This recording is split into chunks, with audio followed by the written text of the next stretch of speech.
천국의 열쇠를 주시고 음부의 권세가 이기주면 축복을 주실 뿐만 아니라 매이면 매이고 풀리면 축복을 하나님께 허락하셨는데, 이 교회를 향한 나의 마음이, 교회를 섬기는 나의 마음이 과연 하나님 보시기에 기뻐하시는 마음, 기뻐하시는 자세인가? 한번 생각해 보세요.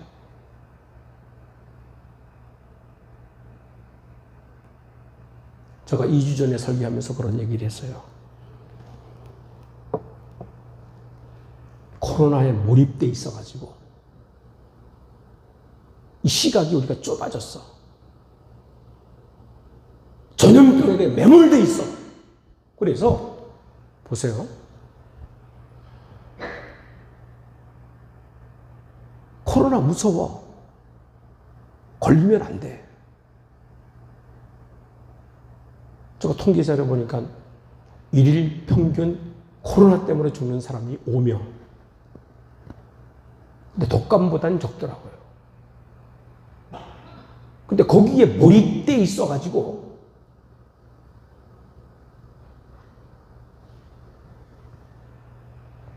이 사회가 병들어가는 모습에 대해서 우리가 잊어버리고 있어요.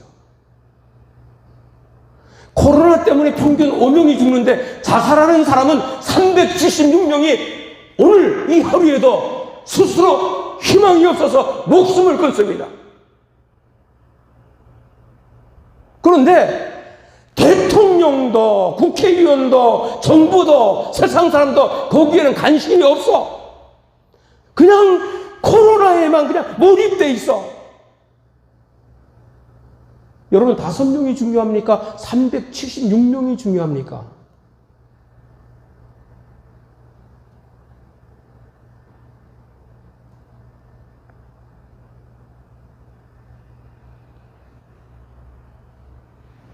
온통 코로나 전염병.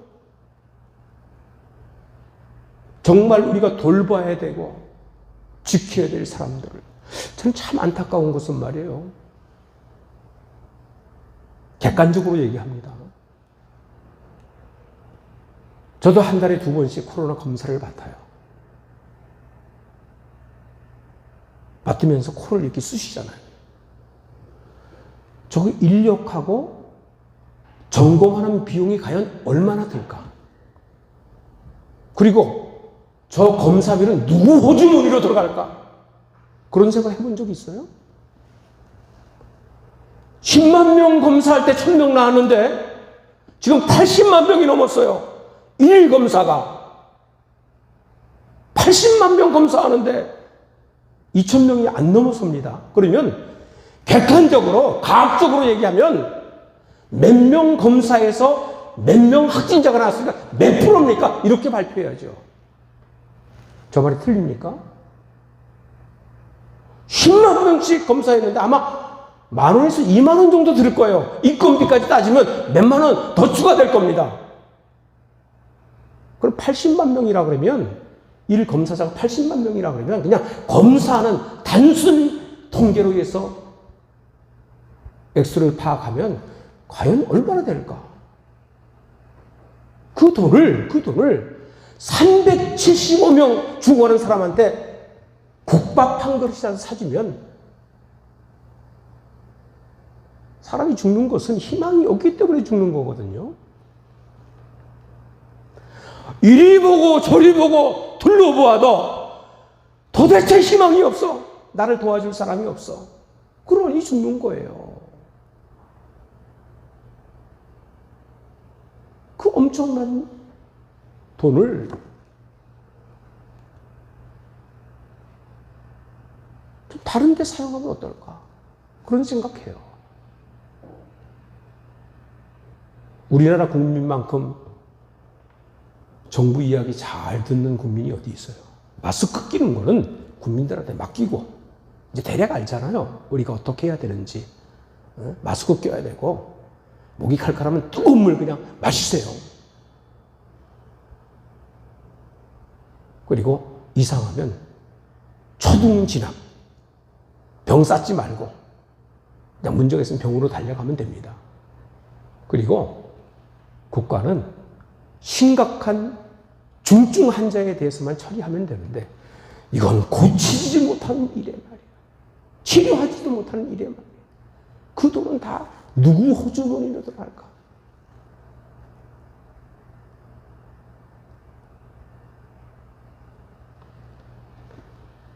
매일 5명 죽는다는 거 그거 무시하는 거 아닙니다.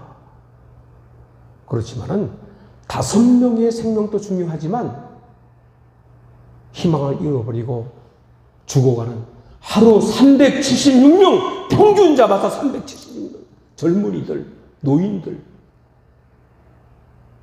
그들의 죽음은 중하지 않습니까?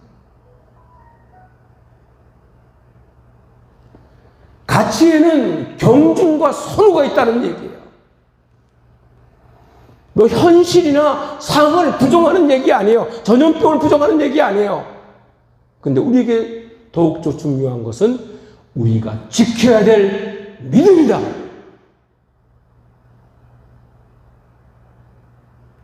코로나 이 엄중한 상황 속에서도 우리가 끝까지 지켜야 될 것은 우리가 지켜야 될 믿음이다라는 사실을 우리가 마음속 깊이 깨닫고 믿음의 길로 걸어갈 수 있는 은혜로운 역사가 우리 가운데 있어지기를 주의 이름으로 축원합니다. 예수님이 그 얘기 하시잖아요. 성경에서. 먼저 그 나라와 그 일을 구하라. 먼저 해야 될 일이 있다는 거예요. 먼저 해야 될 일을 하면 그 나중 것은 더해진다. 그렇게 말씀하셨고 비유로 말씀하시기를 밭의 문주인 봄을 진주장사의 비유의 말씀을 통해서 그 밭을 전 재산을 팔아 사는 그 농부가 좋은 진주를 찾아서 그 좋은 진주를 샀던 그 농부가 전 재산을 팔 때, 장사꾼이 전 재산을 팔 때 그 재산이 아까웠겠느냐? 경중이 있다는 얘기예요. 마르다의 봉사도 인정하셨지만 말씀을 잘 듣는 마리아의 선택을 더 좋은 것을 선택했다 말씀하시면서 칭찬하셨던 주님의 말씀 우리가 마음속 깊이 깨닫고 코로나 이거 지나갑니다. 전염병 지나갑니다. 거기에 몰입되지 말고 거기에 패닉 상태가 돼가지고 그냥 부들부들 오버하지 말고 저도 무서워요. 근데 오버하지 맙시다.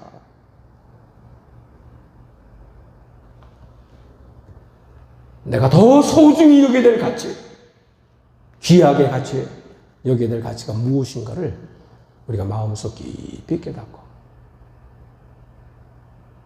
그 가치를 위해서 수고하고 노력할 수 있는 은혜로운 역사가 우리 가운데 있어지기를 주의 이름으로 축원합니다. 여러분 한번 스스로 한번 생각해 보세요.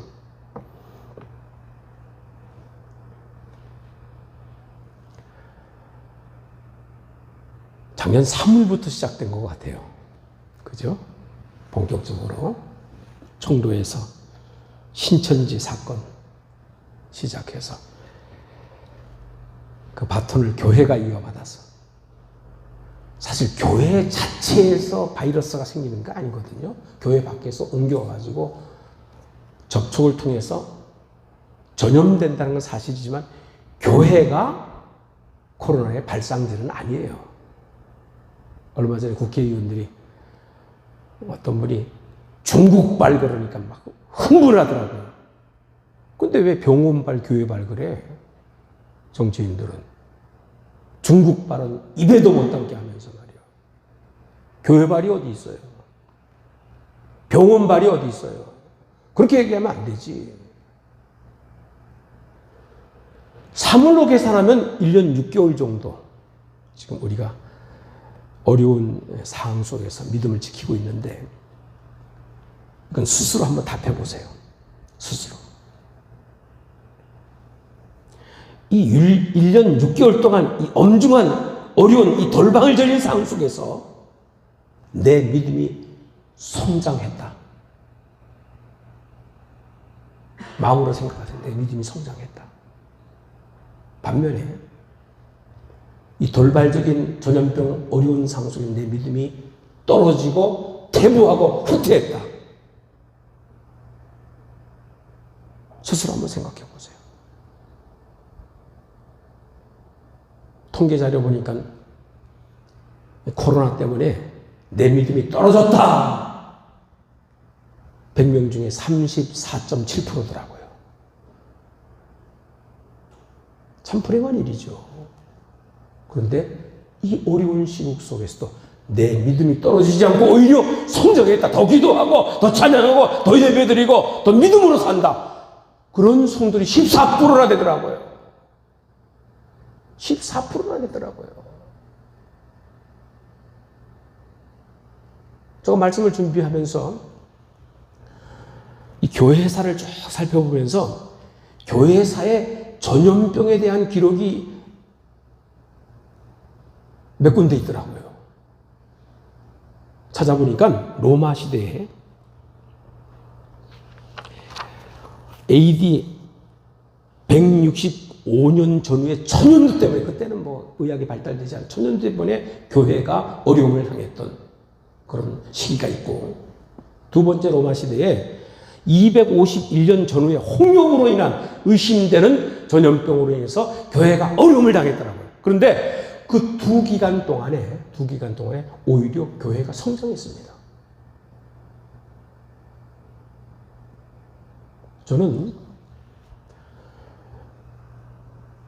우리 교회가 적어도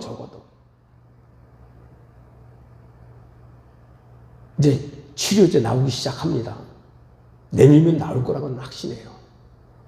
그 과정 속에서 이 코로나 전염병 상황 속에서 우리 주님의 교회가 성장했다.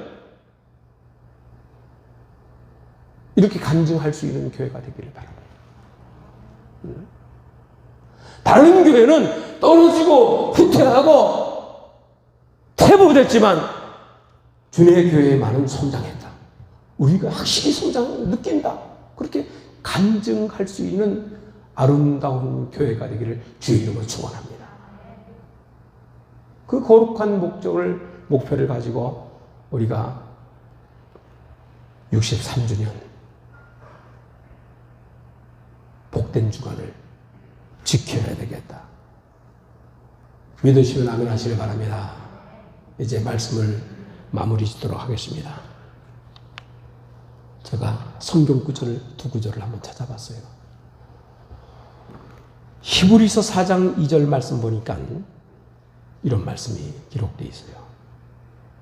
말씀이 그들에게, 우리에게 유익되지 못한 것은 왜 하나님의 말씀이 하나님의 감동으로 되어 있고 하나님의 능력의 역사가 나타나는, 우리를 바르게 온전케 하시는 힘이 있다고 그러는데 그 말씀이 왜 우리에게 유익되지 않느냐 말씀하시기를, 말씀과 믿음이 합해지지 않았기 때문에, 결부되지 않았기 때문에, 말씀과 믿음이 적용되지 않았기 때문에 말씀이 우리에게 유익되지 않았다. 그렇게 말씀하고 있어요.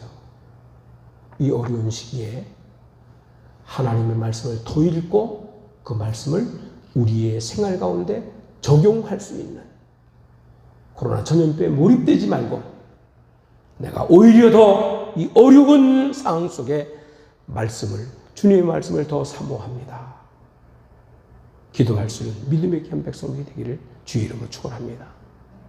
데살로니가 전서 2장 13절 말씀 보니까 사도 바울이 하나님 앞에 끊임없이 감사하는 일이 있다. 그렇게 말씀하시면서 뭐라고 말씀하냐면, 사도 바울이 하나님께 끊임없이 감사하는 마음이 있는 것은 말씀을 받을 때 그 말씀을 사람의 말로 받지 않고 하나님의 말씀으로 받기 때문에 사도 바울은 끊임없이 감사했다. 그렇게 말씀하고 있습니다. 바라기는 이 어려운 시국, 이 어려운 때에 주의 종의 말씀, 또 읽혀지고 질켜지는 귀한 말씀이 하나님의 음성이 되시길 바랍니다. 여러분을 변화시키는 하나님의 음성, 여러분의 생각과 선택의 많은 가정 가운데 강하게 역사하시는 하나님의 말씀이 되어서 코로나 이 어려움, 고난의 가정, 이 고난의 가정 이후에 오히려 내 믿음이 강건해지고 건강해져서 하나님 기쁘시게 하는 복된 삶을 살아가는 은혜로운 역사가 우리 가운데 있어지기를 주의 이름으로 축원합니다. 기도하시겠습니다.